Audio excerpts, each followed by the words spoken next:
Hey, Mark, Yeah. for MI3, we got something a little different today. What do we got? Well, I'm a little excited for our guest across the table. Yeah, me too. Today, we have our friend Chris Cheng joining. Yay. How you doing, Chris? Good. Hello, guys. Thank you for including me Welcome on to the table. this review. Definitely. Exciting. Well, we got to thank you because we were over and we were hanging out and you're like, okay, you guys are going to be covering MI3. Should we just watch this? And we watched it. I needed to watch it. And I want to point out, this is the first time that I've seen this movie since it premiered in the theater. It's been, how long, when was it released? 2005?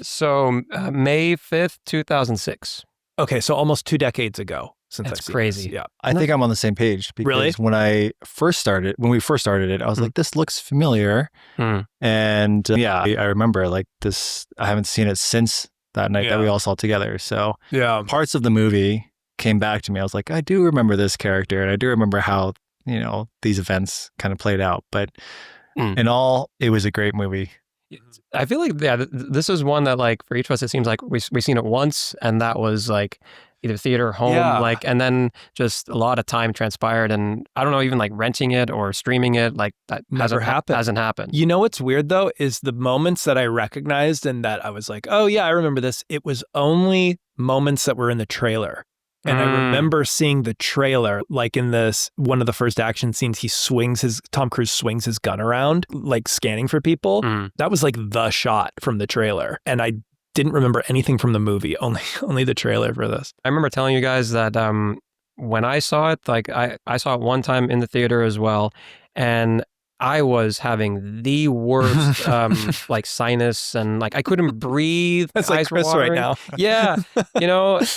Just what was wrong with you? I just think, I don't know, I had a bad, stuffed nose or something. And like, I'm like, I made myself sit through the whole thing.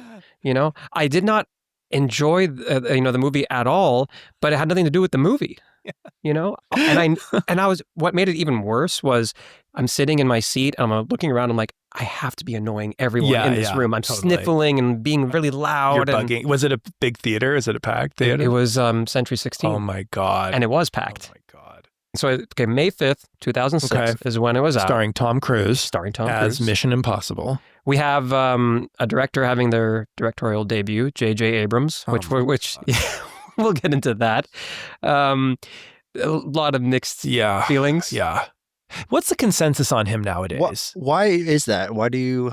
I have a lot of... I mean, I'm sure we'll get into the... Unless this is where we're getting into it. We can get it anytime, yeah. I just feel like J.J. Abrams, he knows how to set up an interesting thought and then just cannot give a satisfying resolution. Even if that resolution is like, it's ambiguous, which is totally fine and I appreciate. He just fumbles everything he does. So what other titles has he worked on that I mean, the most egregious Star Trek is Star Wars. Oh, he did Star Trek, but the last Star Wars. Yeah, no, he did Star Wars too. Yeah, he did. What else did he do? Did he do 8mm? Super 8. Super 8. Yeah. He did. He produced Cloverfield. He didn't. Cloverfield.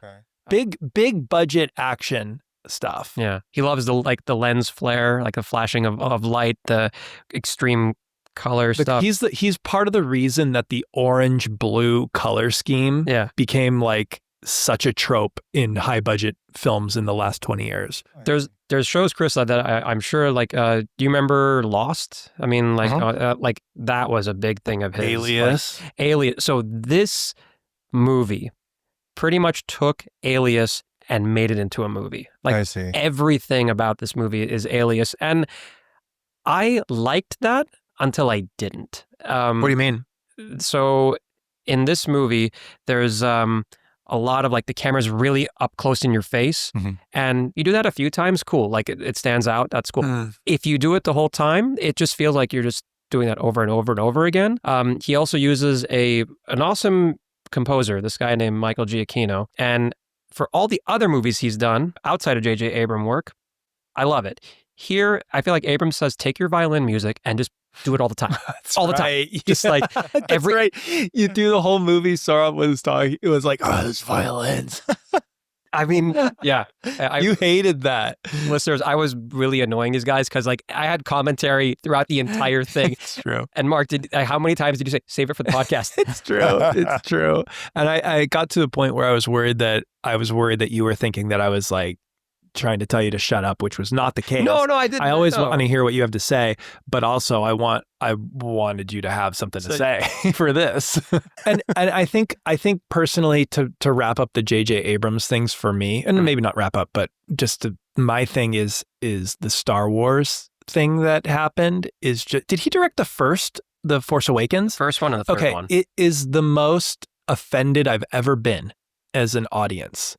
Is the first new Star Wars, The Force Awakens, is basically a retelling of A New Hope, right? Episode 4, where it's different characters, but it's kind of the same story trajectory. And it is probably, other than Rogue One, my favorite Star Wars movie. Out of all of them, even the originals. Like, it's Empire and The Force Awakens for me. And I remember leaving the theater being so excited for the direction and thinking, wow, Star Wars is in really good hands. Like, it was the beginning. We hadn't been inundated with Star Wars stuff yet. And Disney has it. J.J. Abrams has it. This is going to be like, we've got years of good movies coming out.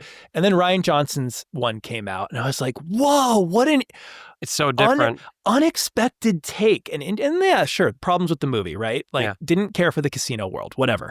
Still fascinating. The Force is not dependent on your name. It's a random force that anyone can have, no matter how, where you come from in your life, what your class situation is, anyone can have it. And then, like, with the third one, how they just scrubbed all that. Yeah. And it's like, no, let's go back to a villain that has already been taken care of. They brought the Emperor back, the main villain from the original ones. And they were just like, you know what? Everything we just set up in the second movie, we're not going to do. The Force is dependent on your name. It is a class sort of thing where she's a Palpatine, therefore has the Force. No, these orphan kids, no. That's not the direction we're taking it. And it completely, like, for Disney to fumble that is so egregious. I don't understand how that happened. Abrams is a very divisive force. Yeah. I mean, you either love him or you hate him. I appreciate you mentioning Star Wars. It brings back a lot of feelings. I had to get that out because I can't talk about a J.J. Abrams thing without talking about Star Wars and just that huge clusterfuck that it was. So now that it's out, I can breathe and talk about Tom Cruise. Oscar Isaac literally had one of the worst lines of all time. Somehow they brought the Emperor back. Yeah. Literally talking about the pre-production on this movie. And oh my God. And how they announced it, wasn't it through Fortnite or something? Let's announce the new Star Wars villain in Fortnite. What? Is there any relation to what? And then the new villain is an old, anyway. Although box office wise it worked for them, they got $1 billion. But like, I think people just were curious. I was so like, Star Wars died for me that day. Well, okay, but we can see how, like, Abrams was probably one of the reasons why, like, the following happened. So this movie had a budget of $150 million. And wow, that's a lot for that time. For 2006, totally. But it was a box office failure. Really? The final worldwide haul was $398 million. And, the kind of rule of thumb that I'm always going by with movies is if your worldwide haul is not 3 times your budget because of profit participation, marketing costs, all of that. It failed. Yeah. Interesting. It's not an exact split like that, but for the bigger budget movies, I think 3, a triple is kind of a safe number. Wow. I was under the impression that it was a success. That's really surprising to me. Was it more of a failure than the first one? Did the first one do better? First one is still, I think, on a scale of budget to, worldwide haul, is still the most successful. Are you serious? Even the other ones like, Fallout or Ghost Protocol, like those made in the 500, 600, 700 millions, but the budgets were also substantially higher too. Okay. Okay. So I still think the first one is most impressive in that regard for many reasons. Right. But is it a consensus between you guys that the first one was not a good movie? No, it's good. I think it might be my favorite one. Oh, okay. Yeah. Got it. Yeah. And just because it's weird. Yeah. It's like other than the second one, which is all this is a weird franchise. Yeah. The first one has a very distinct vibe to it that is missing from all the others. And, Brian De Palma directed it, who is like such an interesting choice for one of these movies, but it set a tone for this franchise that it never touched on again. Never came back. Very bizarre. Yeah. And then the second one was this very like action movie thing with like wrestling moves and very like explosive sounds and doves and things like that. But see, like this is doves. That's the only way I can summarize it, really. Yeah. But it is kind of a gift though, because that movie then made it correct to this other path, which has just been nonstop entertainment the whole way. I see. For this one being the box office failure, I was previewing this for Mark earlier. Several things that happened that were outside of the movie, but definitely impacted the movie. So this was a time where Tom Cruise's personal life got into such a messy area that it impacted his work, even though like you would think, okay, we can separate the art from the artist. But I'm going to list a few things. Tell me if you guys remember this. The Oprah Winfrey couch jump. Oh my God, that was now. So he had just split with Nicole Kidman. He was with Katie Holmes. He had married Katie Holmes. Wait, I don't remember this couch jump. Oh my God. What happened? He's being interviewed by Oprah Winfrey. Yeah. He's on national television. Yeah. And he's declaring, I love this woman. Like, he's like, I'm crazy about her. And he jumps up on the couch and is going like this. And Oprah was like, oh my God, this guy's, she was trying to laugh it off, but it was awkward. Bizarre behavior. Like, wait, so he was saying, I love this woman. Katie Holmes. To Katie. Okay. Yeah. Like he had just split with Nicole Kidman. Sure. Which had its own weirdness because Scientology and how they all fit together. And she had been, I think she said a couple weird things about him too. Sure. And he went on Oprah Winfrey's show and she asks him like, hey, like you're with Katie Holmes now, from Dawson's Creek. How's that? And he like explodes and he starts screaming at Oprah and like in her face and like of jumping happiness. up. In happiness and joy. And jumping up on the like, I love this woman, so bizarre. That is bizarre. And it became all this meme type stuff. There was actually one where we talk about Star Wars. So there's a moment where her hands are up and his hands are up, like he's shaking her hands, and someone like took that and made it into a meme where it's like the Emperor who's like, it's his laugh, ha ha ha ha ha. Yeah. And electricity is coming from Cruise's hands, and he's like electrifying Oprah. It's one of the funniest. So good. It's one of the best things Tom Cruise had been a part of during that era. Several of these things though happened around the same time. That was one, and then there was also a infamous Matt Lauer interview, and where they're talking, where like he wasn't trying to get into Scientology, but he did because Lauer was talking to him about medication. Like just, Cruise, like, I don't touch medication. It's not good for you. You shouldn't take it. And Lauer's like challenging that. And his Cruise got very quiet, but then got very angry. He's like, you're being glib. You don't know what you're talking about. And I'm like, dude, you're on a morning talk show, which is watched by millions of people.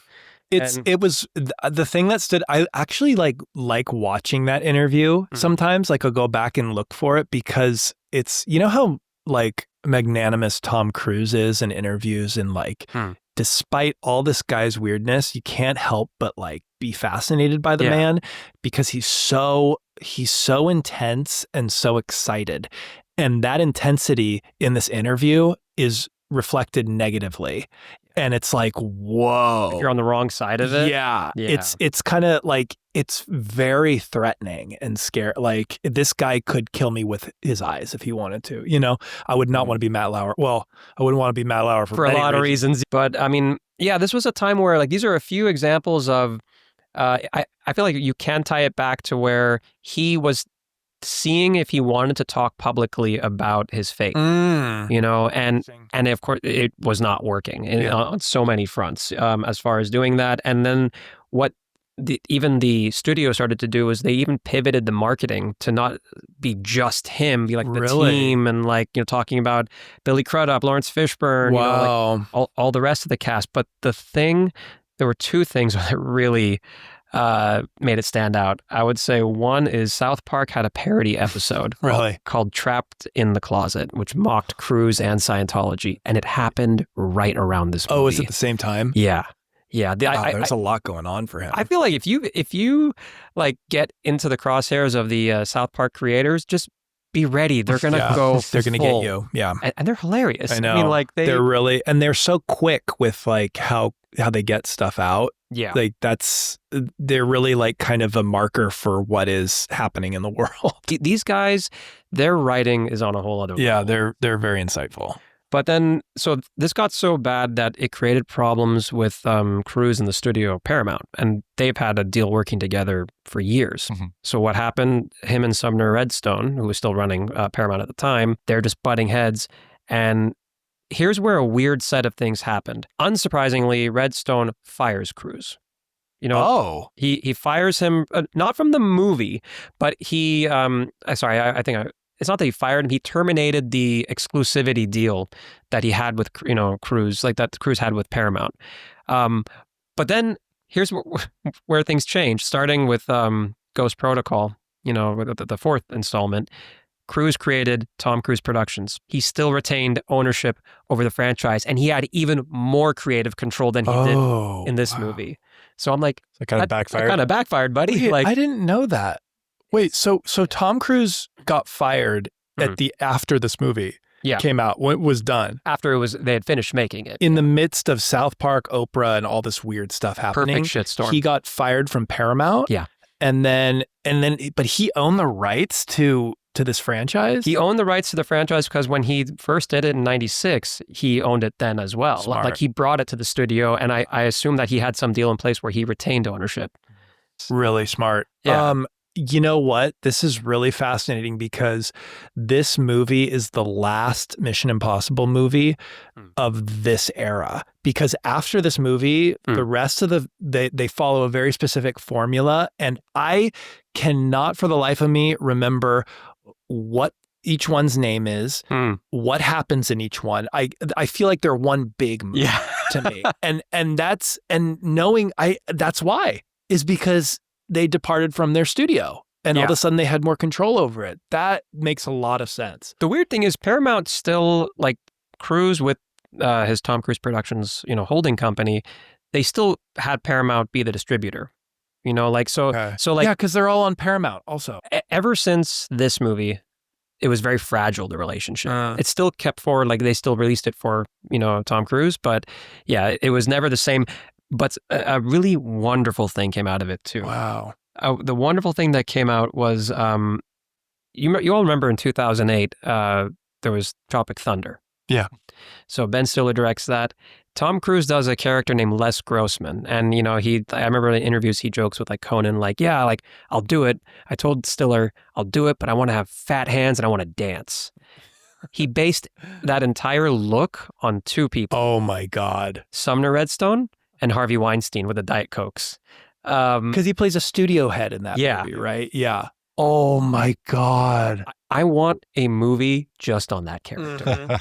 Because, it shows that like we know he has the comedy chops for sure. That would make a great HBO series. Every episode is like in the fashion of how the studio is releasing right now, and every episode is a different problem. Like Les Grossman has a different, in one episode, it's an actor who's, based after Tom Cruise that's being uppity. The next one is a money problem. That would be such a great serial.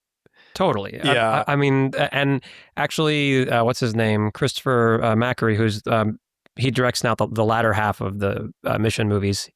Cruise was like, I actually would want maybe him to direct the comedy. I'm like, that could maybe work. I haven't seen him do comedy, but he's a. Is he the director for the rest of the franchise? From 5 onward, but 4, he actually came in halfway to rewrite it. Get the heck out of here. So I would say 4, yeah, he really is involved. Who started on 4? Brad Bird. Oh my God. He stayed on as director. Okay. Brad Bird is, Chris, have you seen that animated movie? Mark, I'm sure you've seen this one, The Iron Giant. No, I haven't. Have you seen The Iron Giant? Oh yeah. Yeah, so like it's a really good story. I think it's a Pixar movie. Really random, but I think Vin Diesel voices the giant. I mean, it's a really good movie. Actually, it's a tearjerker. Yeah, you will cry. It's a sad movie, but it's good. Like, I gotta check it out. Well, it's Iron worth Giant? watching. Yeah. But why didn't he finish movie 4 all the way through? He did finish as director, but they had problems with the writing. Like they realized some storylines were not working the way that they wanted them to. I see. There was talk of like Jeremy Renner taking over the franchise. There was talk of Cruise becoming the secretary of the IMF. There was all these different things. None of it was working. When they did the big stunt at the Burj Khalifa, he's hanging outside that building. They had to fix that, and that's where Christopher McQuarrie came in, this guy who's a writer-director. I just think he's injected so much great, not just energy, but storytelling. Yeah. Like it's... He found the vibe for this franchise, for sure. Definitely. When we get to those installments, like my geeking out is going to a whole new level. I can't wait. But there's a couple notable firsts with this movie. Some of them we've touched on already, like that it was J.J. Abrams' first movie. It's the first appearance, Mark. I know you were waiting for this. Benji. Simon Pegg shows up. And I was surprised by that. I thought he came in the fourth one. So it was nice to see him early. Well, he kind of has a first there too. In that one, he's no longer the guy behind the computer. He's out in the field. Okay. You know? Okay. More of a pivotal role. Yeah, for sure. And then this is the one and only mission movie where you actually see IMF headquarters. You never see it in any other movie. Really? Yeah. Oh. And this was one that I knew that they had filmed in China. There's a lot of those amazing scenes. It's the only Mission Impossible movie that was co-produced by the government of China. What? It's the only Mission Impossible movie that, like, because it didn't paint China in a negative light. Right. You know, in fact, they help, I think, you know, in the setting, everyone there is friendly. You know, the bad guys were the Americans. Right. You know what I mean? Like, so...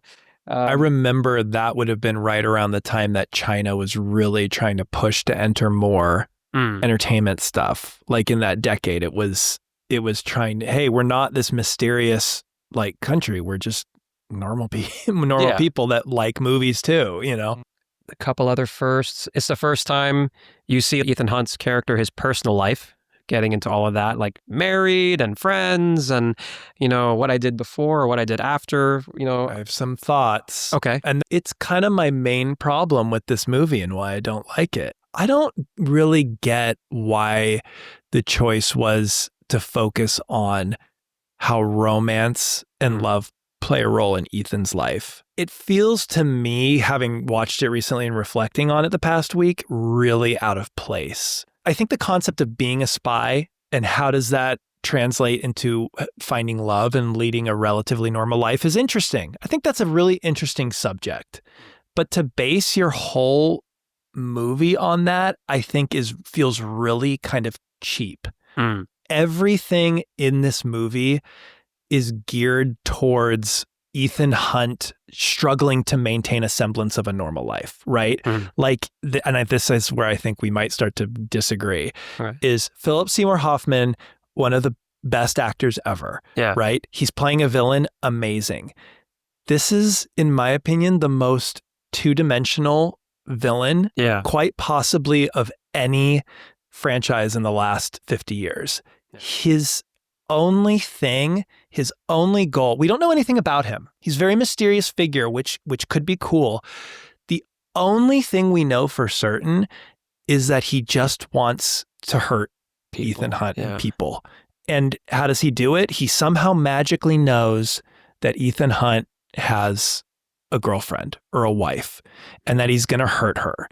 And it's just like, well, that was oddly specific and insightful. Yeah. You know what I mean? Like, it just felt so transparent to me that it completely took me out of the movie. Yeah. And it's a shame because, like, I would love to see Philip Seymour Hoffman be the villain in a spy movie. Like, that sounds fucking awesome. But it just was like, oh, he's not a villain in a spy movie. He is servicing Ethan Hunt's, like, problem that he has in this movie, a problem he never had before, and a problem, granted, she comes back, but a problem he doesn't have much of later, unless I'm forgetting something big. It just felt so, like, stand out of place for me. I 100% agree. Really? Yeah. I thought you were going to disagree with me. Well, initially I was going to like, oh, it's nice to like kind of see that different side of the character, right? That we don't really see. And when it comes to the whole point of Philip Seymour Hoffman, right, is is trying to, attack him in this direction by going through trying to, kidnap and murder his fiance to make a point to get whatever he needs to get is a little, I feel like, overdone. It was like, oh, we'll just throw it in there. Like that will make the movie. Right. And it just doesn't seem like it was thought out as well. Yeah. And so, it's just a fascinating, thing to think about now. It feels like they could have gone way more further into that without it being as transparent and flat. Yeah, the two characters, Davian, the villain, Philip Seymour Hoffman. Davian, okay. And then Julia with his wife, Michelle Monaghan. They're good actors, both of them, right. But yeah, the execution was a little strange. Now, I don't disagree with you guys as far as overall, right? Like it's there's such little information given about this guy Davian. Why is he doing? What's his motivation? Right. And again, it seems kind of random, Right. But there are times where I will even have exceptions to like my own things. I just love Philip Seymour Hoffman. Yeah. And I get that. the creepiness from him in this movie and some of the cool stuff they did with like the promos, because I think, Mark, I was telling you before, one of the first promos we see for this movie is when they're on that plane. And when all he says is, do you have a wife, girlfriend? I'm going to find her. And it's creepy. It's creepy. It's random. It's very random. It makes no sense.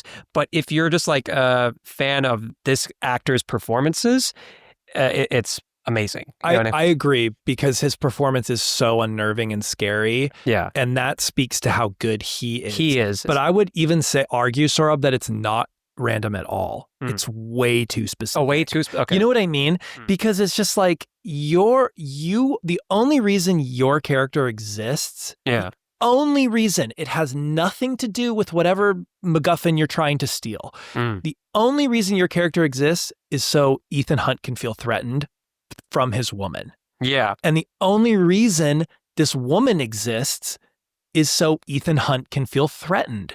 It's so kind of dismissive of a villain and this woman character. Actually, yeah, I kind of see like that in that case. There's many times where things are actually so specific because you feel like they're just doing it to make sure, oh, did you catch this? Right. Be ready for this later. Right. That could be this guy, just wants to hurt people.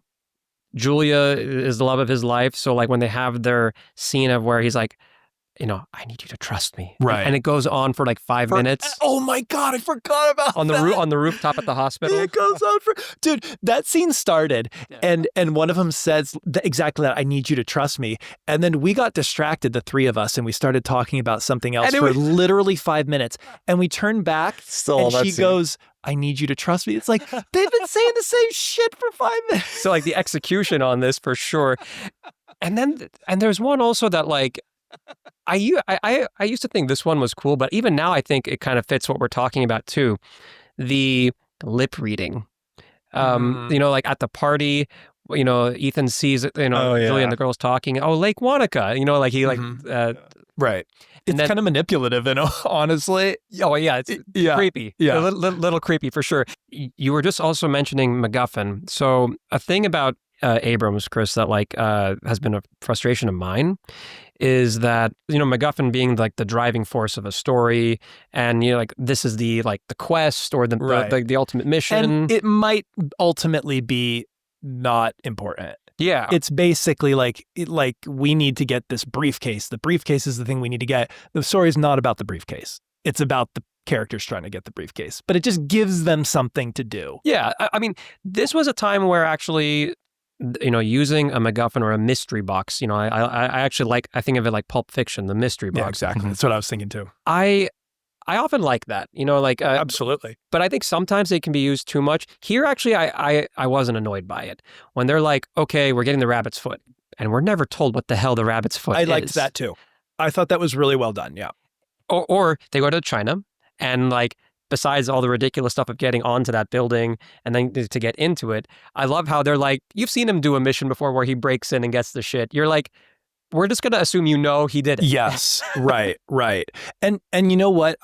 You bringing that up made me think of something. Like I said that the villain felt and the wife, the love interest, felt very transparent to me. And I think that transparency goes across the whole film for me.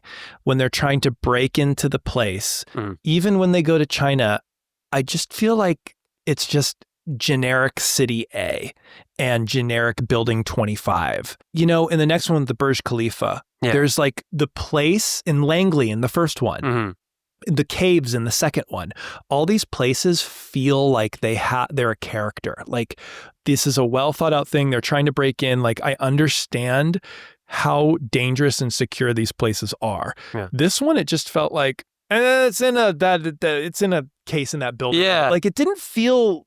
Something was different. The danger, maybe like you didn't feel that, you know, like so much. You felt it whenever Davian was around, right? But beyond that, it's like, oh, I'll just tranquilize all the people in the building, and and like when he's going into the building in China with all the guards on it, right. Like I don't even know what my problem is with it, other than it's just like it felt very like I was very aware I was watching a movie. Like it felt like a set, you know, with the places did not have any character in them. I don't know. Yeah. It just felt different. There were also some lasts with this movie though, too, that like I want to mention. It's the last movie, thankfully, that uses just a number. Mission Impossible, Mission Impossible 2, 3. The rest, I like a good subtitle. If it's a good subtitle. You know, like, or is that the right word for it? Subtitle? Yeah, sure. Sub name? Yeah, subtitle. How many movies are there in the franchise? There's been 7 so far. There's the 8th one coming out. 8th one, okay. May 23rd. We have 4 more to go. We have 4 more to go. I thought there were only 3 more to go. See, that's what I'm talking about, is they all blend together for me. But I mean, we're at this, you know, weird part where 3 fit what we were talking about, where it's each one's kind of different, you know, like different auteur, like, you know, a different style. But 4 really is the Christopher McQuarrie taking over and locking it into what it becomes. We're entering the second era. I'm excited for it. What's the subtitle of the next one? The next one's going to be Ghost Protocol for number 4. Number 5 is Rogue Nation. Okay. Number 6 is Fallout. And number 7 is Dead Reckoning. And this one coming out May 23rd, number 8, is The Final Reckoning. I gotta say, these are bad subtitles. Yeah? They don't mean anything. Ghost Protocol? Like, it sounds like they just picked some words out of a hat. You know what I mean? They utilize them in the movie. Do they? Does Tom Cruise look in the camera and say, we need to find the Ghost Protocol?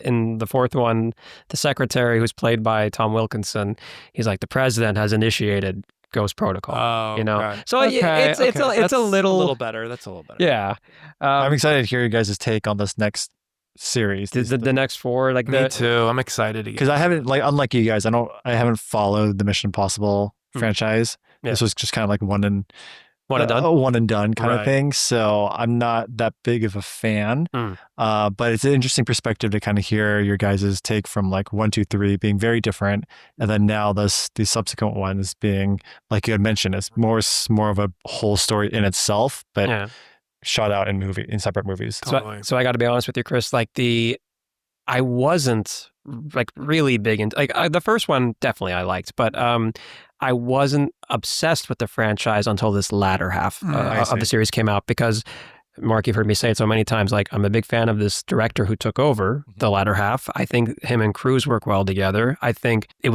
becomes more of a team movie.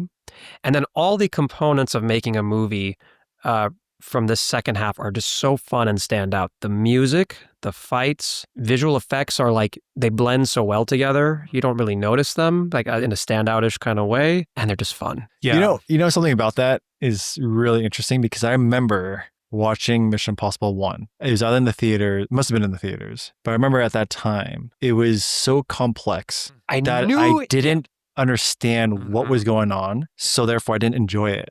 And the fact that you had just mentioned like these next movies that were made with this other director is more fun and entertaining. I felt like at the time I was expecting like just an action movie where I didn't have to think. And I remember sitting as an audience member being like, what the fuck is going on? In the first one. In the first one. Yeah. Because there's all these little like mysterious things in the storyline. I couldn't follow the storyline because maybe I just pre-programmed myself like, I just want to just chill and relax and just watch definitely some not action. That movie. But it got really, intense, and just all like a lot of thinking had to be done, and it just wasn't happening for me. And I remember the feeling of that to this day. And that's why I never really followed suit in the next, Mission Impossibles that were made until this, most recent viewing. The next ones are that. It's the kind of with the degree of complexity, but kind of turn your brain off and enjoy it. And like I'm really excited for this era because this is where the series consistently maintains a good standard. The first one is not a movie to build a franchise off of. No. It is, and only in I didn't like it when it came out either. Only in retrospect do I like and appreciate it, knowing what's to come. I'd be open to rewatching the first one to kind of see, how I interpret it and how I react to it now. I'd be curious. I think it'd be a very total response, a total different response. You're going to watch it again? Yeah, I would like to. Yeah, awesome, for sure. Awesome. A memory I have from the first one is a viewing experience that I remember is that, so we're all in high school. And this is years after the movie's come out. This is now we're, I don't know, junior high or maybe even a high school at this point. And we're on a bus on a field trip. Our whole class is on it. And I remember sitting right in front of me was Emily Tansuan. And on the screen, on the TVs, they're playing this movie. And every 5 minutes, she's like, Sora, what's happening here? Wait. See, why? My point. Yeah. Wait, why was this? Why was that? And I'm like, oh my God, okay. Shut up and sit down. I'm sorry, Emily, but like if you do happen to come across this. Emily Tansuan thing ever, by the way.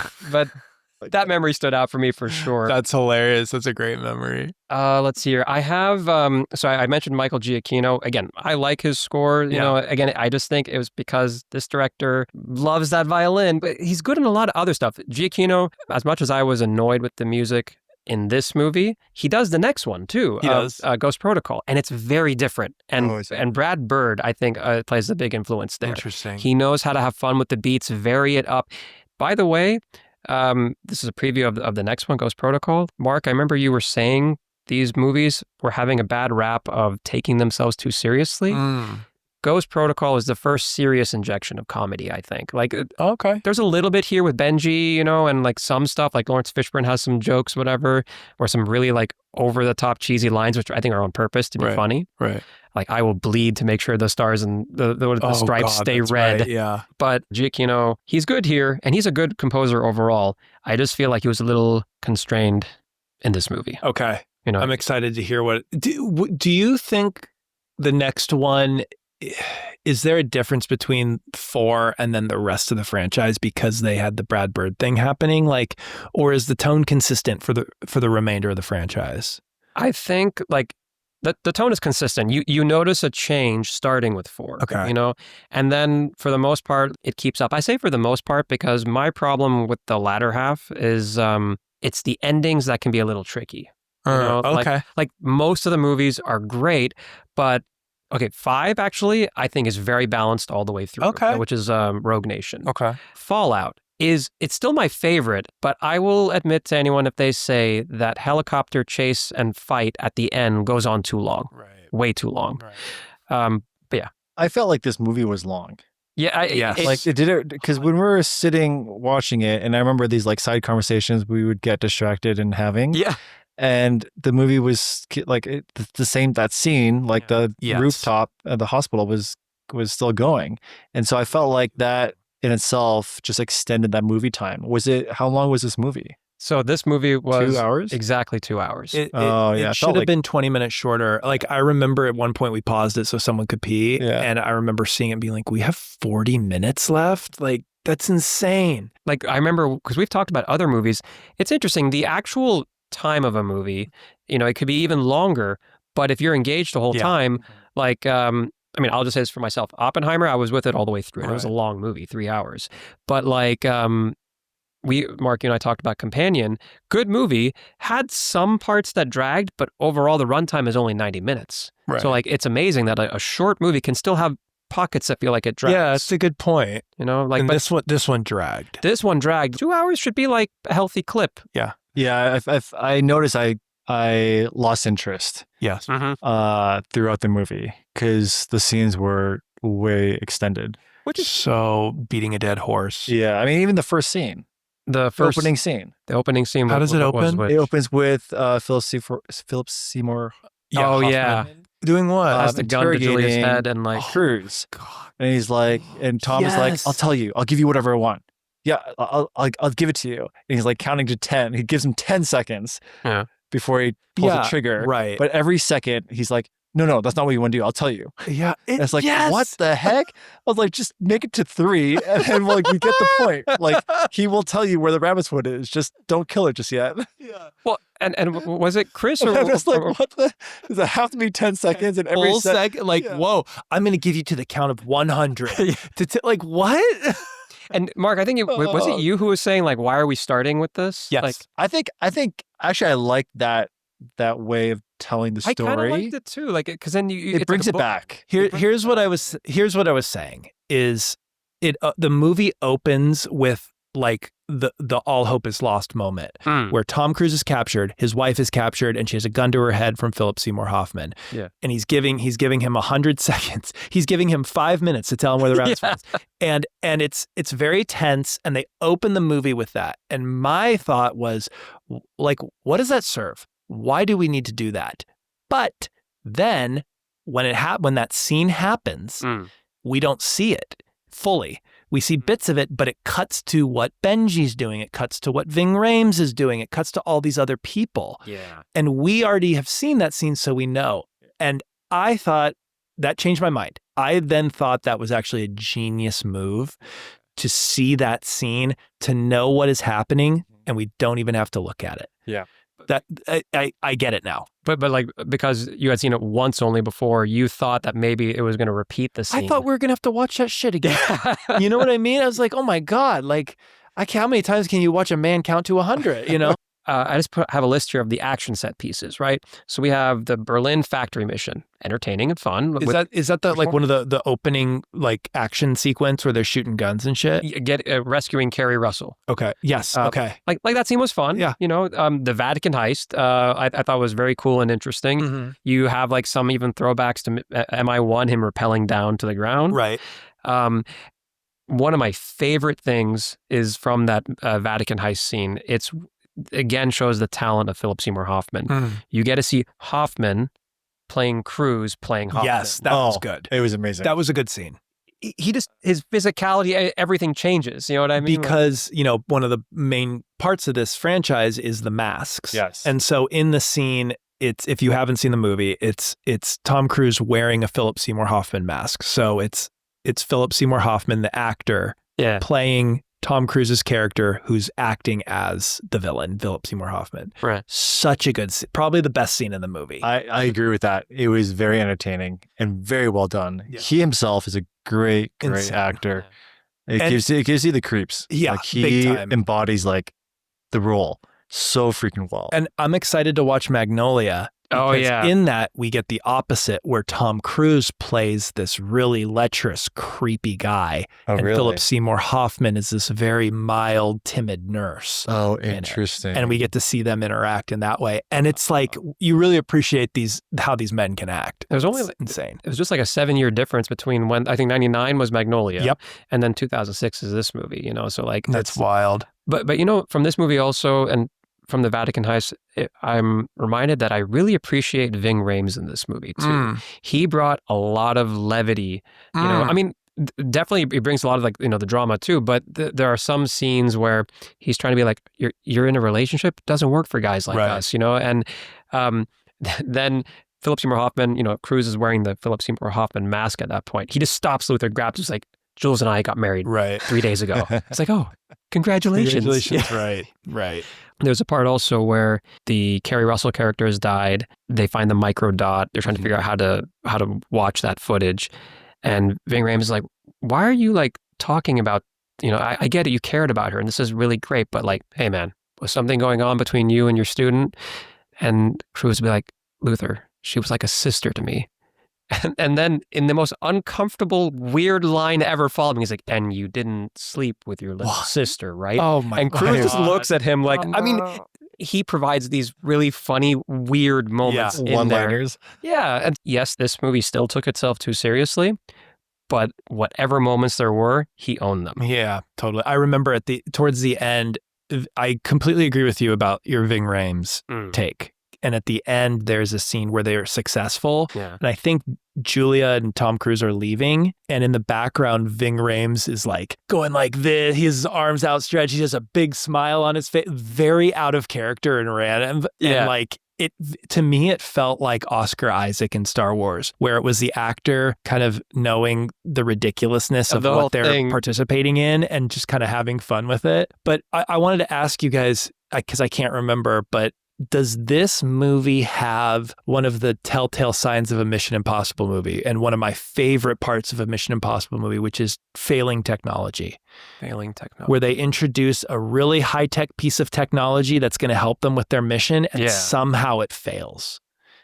Every single one has it, and I can't remember if this one does. I don't think it does. I don't think it does. Yeah. I mean, what was the ones previously? In 2, it was... oh God, I'm going to forget now. The voice, no, not the voice strip. Wait, yeah, no, because we talked about this in the last episode. In 2, I'm not going to remember. I mean, 2, it opens where this Russian guy thinks Ethan's on the plane with him, and it's the actual villain wearing Ethan's suit, or the Ethan mask and everything. But like in the next one, is the next one Burj Khalifa? Yes. In the next one, they have gloves that do the thing that he can walk, and and in the middle of it, the mission, the gloves fail, and he's got to figure out a way around it. Okay. And I know for a fact that they have something in 1 and 2, but I'm not going to remember what it is right now. We'll have to come back and look at that. But I don't think in 3 they really have one. I don't think so either. They had a close one with that voice transcriber. Oh, that's it. When they're washing, when he's washing in the bathroom. I need 30 more seconds. Yeah, That's it. That's as close as we get. Yeah. That was funny too.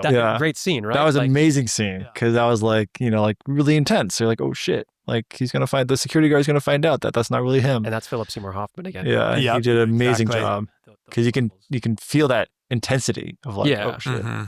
We had the Vatican heist. Now they've already captured Davian. They've already brought him on the plane. The villain. They already had that confrontation on the plane. But then when Davian is freed on the bridge, that whole action set piece I thought was well done. You have the drone that they use. I really liked that orange foam thing, which like froze the side of the truck, and then they crack it open. Crack it open, Like, blew it open, Like, is that BS? Probably. I do like one of my favorite moments from the bridge action sequence is, every Mission Impossible has a stunt, and I remember there being like an on the TV behind the scenes featurette on this of the big hole that's blown.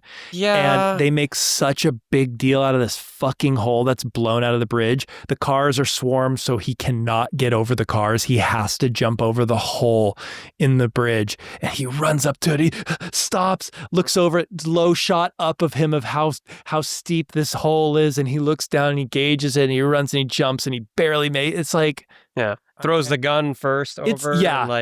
It's one of those moments where like, and I realize how stupid this is to say, but it makes me realize like, well, you guys chose to put that hole there. Yeah. Like you the filmmakers, like you put that hole there. And it's like, well, yeah, you put all this shit there. Like this is all made up, but it so made me aware of like, this is such a nothing hurdle.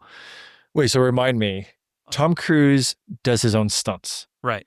And so this hole, this break in the bridge, was it real? I doubt it. I mean, because I know he like drives the motorcycle off a cliff and he's like doing these like real extreme stunts. So I'm wondering if this sequence of the bridge blown out and he had to actually jump over this. That's a good question. Was there like a net, or is this? I mean, safety equipment. I doubt it was on scene, because they didn't blow a hole in the. No, that's true. I would assume it's on a set. Yeah. They built a section of a bridge. Okay. Oh my God, did it just blow up like Key West bridge? Yeah. Sorry, traffic is closed this summer. We got to blow a hole in the bridge for a movie. Makes me want to know how they did True Lies now. You know what I mean? Like driving the limo off with like Jamie Lee Curtis. But do you guys remember being a kid and not understanding that like that's how they like you just assume, oh my God, they blew a hole in the bridge to get the you know what I mean? Like that's great. This is my aha moment. Yeah. Years beyond. This is where we find out that Chris doesn't understand what movies are. It's like, wait, is it not a documentary that we just watched? I thought you were going to say about that scene when he gets blown away from that missile blast. That's and really hits cool. hits the car like perpendicular. That's a good take. Yeah, that's a really and cool. that was him. I think that was him. Yeah, I think because ever since the fish tank thing, remember we were talking about that in the first movie. he's at a restaurant and he has to run away from the restaurant. He has that gum, the red and green gum, where if he mashes it together, it becomes a grenade. Oh. So he, says something to the guy. He throws the gum against the glass and he runs because everything explodes. And then all the water from these tanks come out. From that stunt onward, he does his own stunts. Oh, wow. So from the very first one, really. But so cool. Even in Fallout, remember he runs across the roof and he broke his foot. That's right. I mean, like, and the video's nasty. Is there video? Oh, of course there is. They're shooting a movie. I mean, and they 635 millimeter video of this.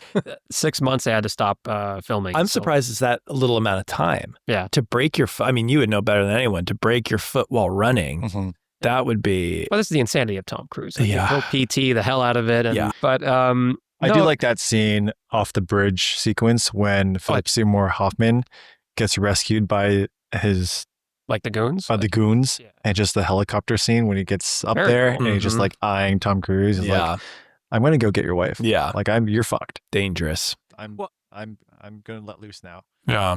That part on the airplane, like after he pulls him back up, he says, what I'm after and who I'm doing it for should be your last concern. Long pause, Ethan. Yeah. Like that was really cool. Yeah. You know? And it exists to be a foil to Ethan. Yeah. Like okay, I'm going to have new headcanon for this movie. In my take, this is a nightmare he has. This is a nightmare that occurs for Ethan Hunt, a literal nightmare between the second movie and the fourth movie. He ate some expired oysters and he had a nightmare about his wife. And it makes sense because the movie is so over the top and like the color scheme and everything is so ridiculous. I know it was the time, but like he just had a bad night. He had a fever dream. And that is the third Mission movie. It never happened. Well, I'll preview this. Like the Fallout opens with him having a bad dream. It's same night. And like does it really? Julia's there. They're giving their vows. That's hilarious. The officiant is the villain of the movie, or is a villain of the movie, I should say. And then in the background, a nuke goes off, and then he wakes up, and it's like, I think you're onto something. Hey, I think you just called it. Here. Yeah, I think the third one is just a dream he has. I have a feeling that like. This is why I really love this new director, Christopher McQuarrie. He took these pieces from these other movies and is like, all right, like that kind of worked, but like here's how we can actually then now tie it what together. Worked and what didn't. How do we stitch them together? Yeah. I like that he didn't have to throw it out. He's like, no, we can make it work. Wow. But I'm really excited for this back half of the catalog. Totally. I mean, and so we went over the his escape, the everything from Shanghai, from whether it was the him doing the fulcrum, onto that building. Right. My only issue with the fulcrum, well, I mean, I have a few issues. Like, I get suspend your disbelief and all that, but when he runs off and then the cable stops, every time I watch it, I'm like, how does this not either rip you in half, break your back immediately, and then if that didn't break your back, remember we talked like you swing, you let go, you fall and hit the damn thing, the roof, that doesn't break your back. This is the scene where he jumps off the building and basically has a giant swing set, right? Yeah. And he gets onto the building by swinging onto it. Yeah. Because like at the point where you stop falling, that would really hurt. And when you land on the building, it reminded me of when I watch football and someone gets tackled. And I think if that was me, I'm done for the day. Like, that's it. I need to rest for the rest of the day, to have a good game. For the rest of the year. Out. Yeah. Yeah. Like, I don't understand how he does. He's a superhuman. It's, and then, because we were saying earlier, like, it is kind of cool that there's the MacGuffin and like, he just, he's going to go in and do that mission of stealing the thing. But like, we don't see it. It's a little spoiled, or like the only soured part about it for me is like, okay, this guy is like half near to dead. Yeah. After everything he's been through. Oh, but he has to do all this stuff now too. Right. But again, it's a Mission Impossible movie. You have fun with it. I mentioned the Shanghai skyscraper stuff we just talked about. Yeah. But it was also Shanghai itself, like the ending of the movie. So I'm going to jump ahead a little bit here. The long Tom Cruise run, which was pretty cool in China, like just, through the village. And it's the longest run, I think, Mark, we've talked about these runs already. Longest run in the franchise. I'm surprised by that. I would not have guessed that. I wouldn't have guessed that either because it didn't seem that long. It didn't feel that long. It was like compared to the other scenes. 10 seconds? Maybe that's why. Yeah. It's compared to all the other scenes, it was a blink. In the fourth one, in Ghost Protocol, he tries to outrun the sandstorm. Okay. I don't know the fifth one, but in the fifth or sixth, those two I'm failing to remember, but Dead Reckoning, he runs through this hallway in Italy with all these like candles on the ground. Oh, that's cool. It was a good run sequence. Yeah. It's along the water. The stakes are high. I give this as one of the better run sequences. Okay, now the cast. So, of course, we got Tom Cruise, and he's not having the best time right now while making this movie. Right. Michelle Monaghan, who I'm a fan of, but I don't think she was well utilized in this movie. So I completely agree. Is this a student? This is a wife. The wife. Oh, that's a wife. Oh, yeah. Okay. I completely agree. She's not even a character. She's made up because it's Tom Cruise's dream. Yeah, I mean, a bad character. Not her fault. Not her fault.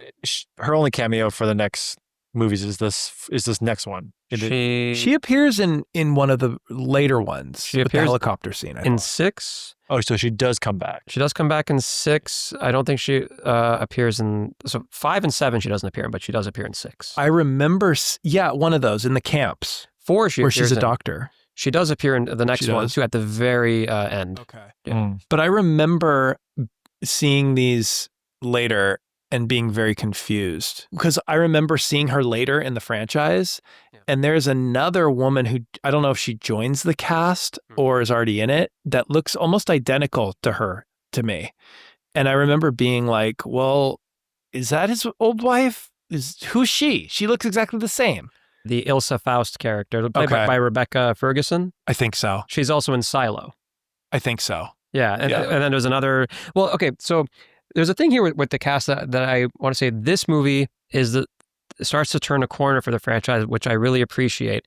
That, with the exception of Michelle Monaghan, all the other like women characters are now starting to be these like they are taking things into their own hands. Yeah, they have agency. They're three-dimensional people. Keri Russell was a great character. Exactly. Keri Russell, Maggie Q. Also, like, and I'm so annoyed, like, when I listen to other podcast episodes talking about this franchise, they say, oh, she was going to come back in MI4. She was going to come back in MI6. I'm like, bring her back then. I mean, like, she's... Why didn't she? She was really good in this. I don't think the studio or anyone had a problem. I think that she was either doing a series or she was a schedule conflict. What else is she in?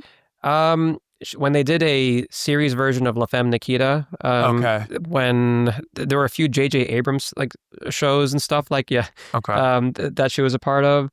But she's the Asian tech. Yeah, drives a Lamborghini. Yeah. Has like some great fight scenes herself. She was a good presence in this, and it's surprising, like scheduling conflicts. Like, hey, what are you working on that you don't want to be in the Tom Cruise action blockbuster? You know what I mean? Yeah. I wonder what's going on. But all right, so other characters we talked about, Keri Russell playing the Lindsay Ferris, the student character. She was really good. I think she was great. Yeah.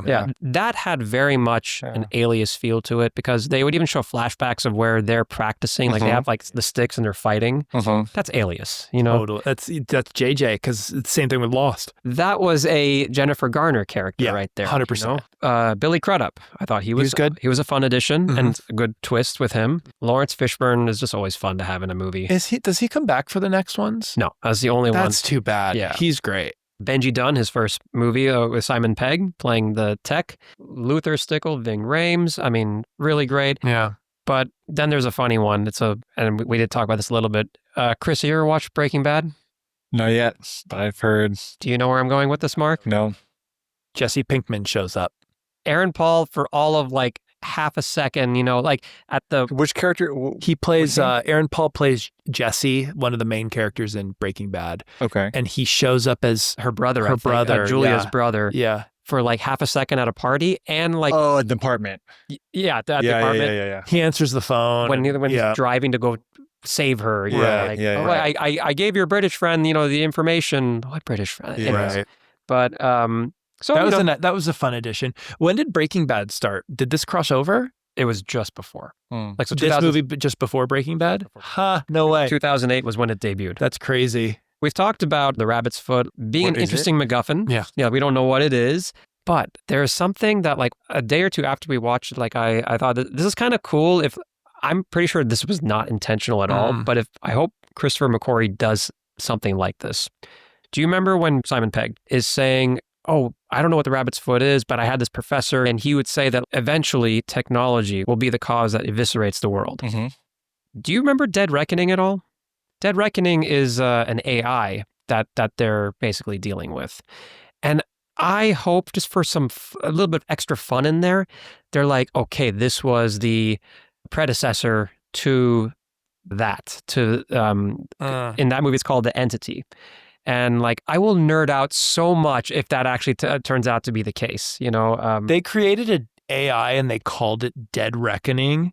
The movie, you mean? Well, wait, because like, wouldn't that be hilarious if they were like, hey, we're renaming ChatGPT to Dead Reckoning? Like, would you continue to use ChatGPT if they changed it to Dead Reckoning? Well, I mean, they call not suspicious. Anthropic calls it Claude. This whole thing, though, I'm very excited. Like, if the rabbit's foot can tie in later into other movies, that'd be interesting. Because the rabbit's foot was one of the few entertaining things I think from this movie. It had a nice sense of mystery to it, and that would be an example of what you were saying about the director kind of picking things from the past and sprinkling them in of what worked and what didn't. That would be a really cool addition. I like, though, that he's done admitting that now, because in other movies, like he made Jack Reacher, the first one, and he tried to do things from the books, and he would, in the interviews before the movies would come out, would say, oh, I tried this, whatever. But fans are ruthless. Awful. Yeah.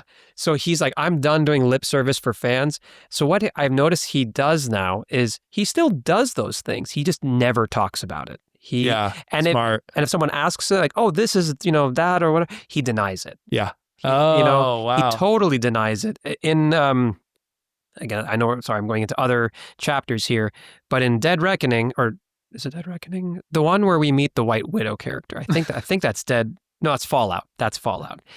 You say so. When we meet the character of the White Widow, played by Vanessa, I forget her name, Vanessa something. You could literally say anything, and I would agree with you. Because it's their naming convention is a little too much for me. But all I'm just trying to say is that he does this now, because when you first meet this character, like who's like an arms dealer in Fallout. Right. She says, my mother, Max, was something of a paradox. We talked about that. Max is a character from the first movie.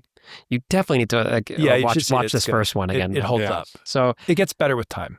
For likes. We talked about Philip Seymour Hoffman. The way this movie... Keri Russell, the way this movie opened, like, the pros and cons of that. The heist. There are some that we didn't cover. I liked when Ethan Hunt mimics Fishburne's voice without a voice strip. Oh yeah, that was cool. That was kind of cool. Like that.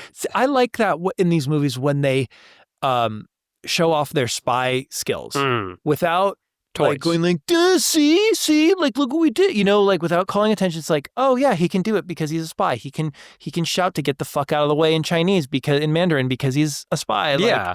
I like that when we get glimpses of what they can do. He can put on the disguise at the airport, and like he's just getting on a flight. He pretends he's a Swedish guy and doesn't know English. We have talked about how here the whole IMF team finally feels like a team. Like, that's the start of the team. The tech is fun. Yeah. And Cruise is more human, not such a mythical person, in this one. But the dislikes, they do stand out.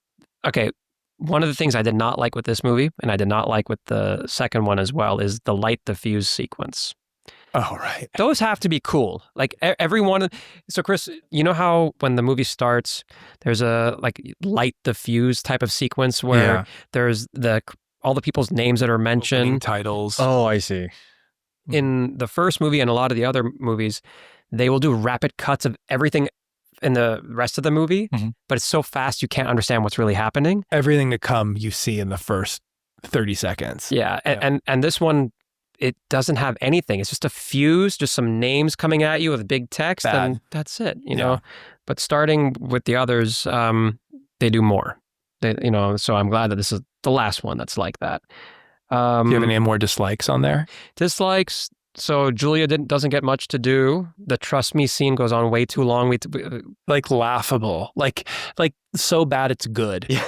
You know, so long as you have people to laugh about it with. And then, I mean, I did mention, we talked about this at the beginning, the close-ups. Like they use extreme close-ups a lot. Yeah. And again, I think when you're using it to make you feel a little bit claustrophobic, to call something out, great. If your whole movie is like that. Yeah. It's an extreme close-up, like if we're talking about a Tool palette, you don't want to use neon green in your whole painting, right? Like unless you're going for something, but like it's to be used sparingly. And that's how I feel about an extreme close-up. Like it's a very powerful, potent tool, and to squander it is just like, what are you doing? Are you a student filmmaker? Like, I don't know. It just felt very out of place, especially for a movie like this. We can tie this back to Abrams, right? Like this movie, number 3, and then number 4, they share a thing in common where these directors are having their debuts. Now,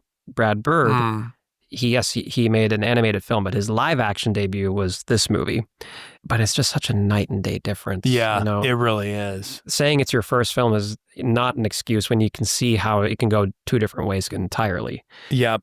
Now we get to that part where, I would just add one dislike to this movie. Please. Is this movie.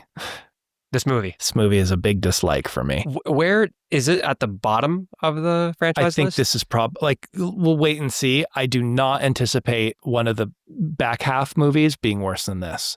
This is a bad movie. In fact, I would take it a step further. Like I used to tell myself that the second one was the one that I hated the most, or I hated this or liked the least. But I could always find a reason to go back to that second one. The second one was way more fun than I remember it being. It has crazy action, man. Again, the ridiculous beach scene. It's so over the top. Yeah, like the Chris, you remember in the second one, the motorcycles go at each other and they hit each other in midair. They hit each other going 70 miles an hour head on. For a combined total of 140, they hug at 140 they would miles an hour. Die instantly. Like just, you know, their skeletons would merge. Like it's so, but like it doesn't feel like in this one we're talking about. Oh, if you jumped off a building, you couldn't sort of like weird like.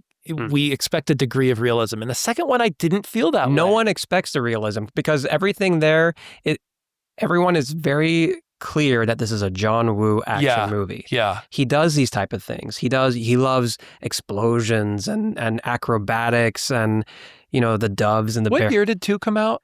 2000. Okay. I have a theory. Okay. This is so stupid. It's 9/11. Is before 9/11. Okay. We were like, let's have fun in these movies and like everything's great. And then after 9/11, it's like, no, we're serious now. Yeah. Like these movies are very serious. Film really did get affected by the events of September 11th. Totally. 2001. And I think we were talking about this with the Warcraft movie too. I don't know when it came out, but I assume it's after 9/11. Yeah. Because it was so serious. Like I couldn't watch it today in 2025. Yeah. And I think that's the thing is like there is this weight to this movie that maybe at the time worked, now does not work at all. Well, no, 3 didn't have really the levity. I feel like it tries in those instances, like the Luther moments, like, you know, it's there, and even Benji is like a very welcome addition. Yes. Yeah. But you'll start to notice with Ghost Protocol, it becomes more natural. Yeah. It definitely has a better flow to it. Yeah. But so, Chris, if you were on a flight and the in-flight entertainment system had only this mission movie, we had a bunch of other choices of other movies too, though, would you be excited to watch that MI3 movie? Would I be excited? Yeah, like do you feel this has rewatchability? Like, are you excited to rewatch it? I wouldn't be excited to rewatch it. I would watch it to have something playing. Right. With the idea of like me being distracted. Okay, but you're not like... I wouldn't watch it to rewatch it. Oh, this is MI3. Like, you know, No. Unfortunately, no. No. No, yeah. God, no.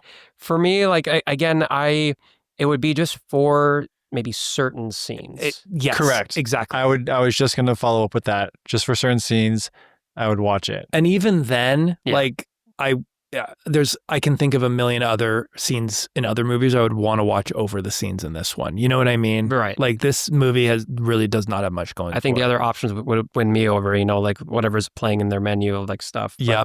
And then you guys definitely, I don't know, I'm rethinking this one now. Like, good villain. Like how good is the villain in this movie? He's spectacular.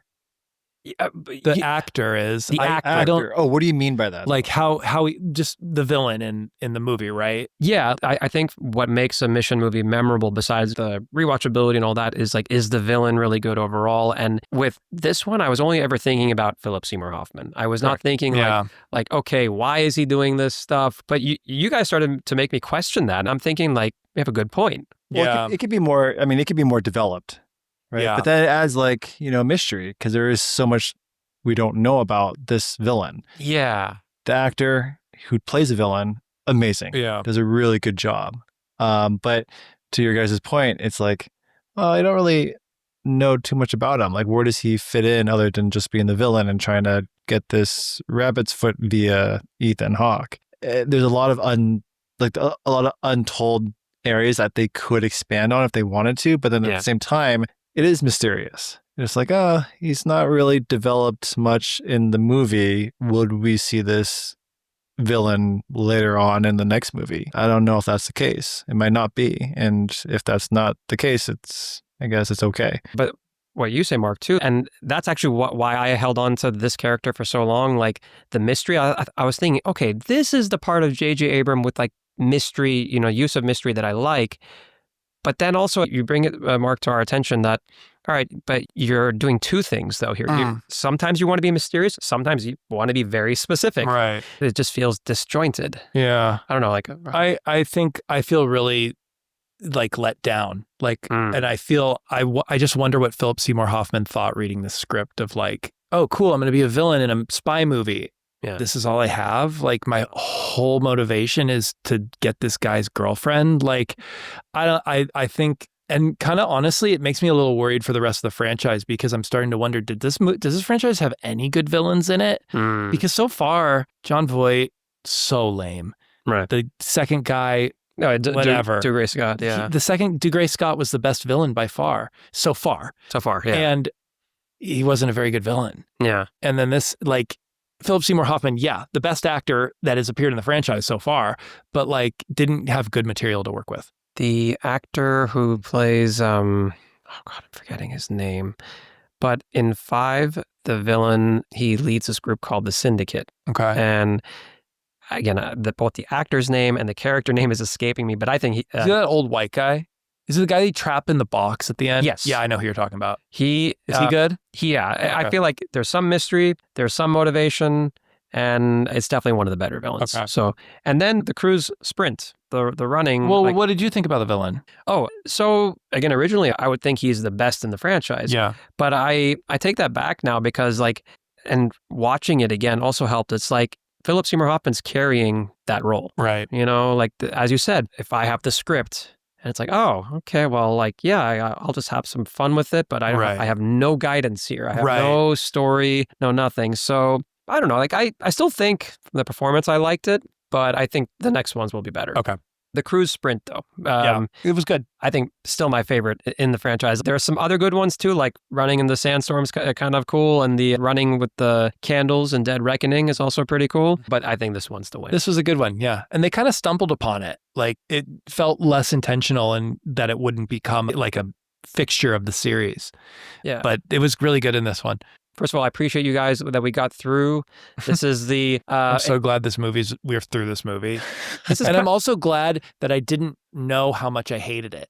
Yeah. You know what I mean? Like, I'm glad that I was excited for this movie and I wasn't dreading it, because if we had to do this next year, let's say, and watch this, I would be dreading this movie because it is such a slog. Do you feel like now it's like, that's why I saw it once in the theater? Probably. Well, I feel like I remember liking it. Like I remember I was excited to watch this one. Okay. And so I don't know. Maybe you were at that time like I know I was like more into Abrams at that time. Probably. Like I liked Alias back then. Right, I was really into it. But like over time, I just feel like he does a lot of the same stuff over and over again, and I don't, better or worse. I don't love that. Like Christopher McQuarrie, he's even made it a point of saying like, I want to bring in different cinematographers, different editors. I want it to feel like a different movie each time. You know, that's cool, and I appreciate that. Yeah. You know? So this movie. Yeah, I mean, this finishes, you know, I guess it's kind of the halfway point. Like there's been 7, so 3. It feels like it's definitely the marker between the first and the second half. Yeah. Like the movies will be different from here on out. I also am really excited now for this remaining set of films. I think you guys, if you check them out, like it's going to feel very different. Like it's a lot of fun all the way through. Yeah. Even for Mark, these are the ones that you were saying, the second half, the movies get longer in runtime. And for the most part, that isn't annoying, I feel. Okay, because they're good. So, but these next ones are going to be great. MI3, so for those of you listening, I just want to mention that MI3 is playing on Prime Video. You don't need to see it, though. As well as Paramount Plus, just so you know, in case you want to. Bad. You know, you could skip this one. Just jump to 4. It really, though, because it is just a nightmare. Like, as far as I know, there's no bearing on the rest of the series. You know, we'll save you some time here, listener. We'll just say this. Ethan gets married, and this character of Julia is the only thing that you need to know about going into the next movies. Yeah. That's it. That's it. Oh, and there's going to be a Benji, you know. That's it. And there's Benji. Yeah, like those are but again, you could just add them in the 4th one too, and it would just be. You don't need to see this one. Definitely. And hey guys, I appreciate you both, you know, joining for this. Thank you. Thank you. And Chris, dude, it was fun. This was, you know, we really appreciate it. Thank you for hosting when we were watching. Yeah, it was great. Yeah. I'm excited to see the next, I'm intrigued to see the next later half. Okay. But you have homework too. You're going to watch the first one, right? I will rewatch the first one. Yeah. And I'll get back to you guys. You don't need to watch the second one unless you feel like it. If you want to watch a silly action movie with, as I like to always repeat, doves, definitely. But the second one did have my favorite stunt scene of the whole franchise so far, which was where he's free climbing on the mountain. At the very beginning. You should watch the opening just for that because it is buck wild. Like, it is crazy what he does. And I feel like you, Chris Cheng, being who you are and what your interests are, would appreciate it. This is, off the beaten path and for sure. All right, guys. Thank you. Get ready for this next half. Nice. I promise you, it's going to be amazing. Yay. Can't wait. Talk soon. Awesome. Bye. Thank Thanks, you. guys.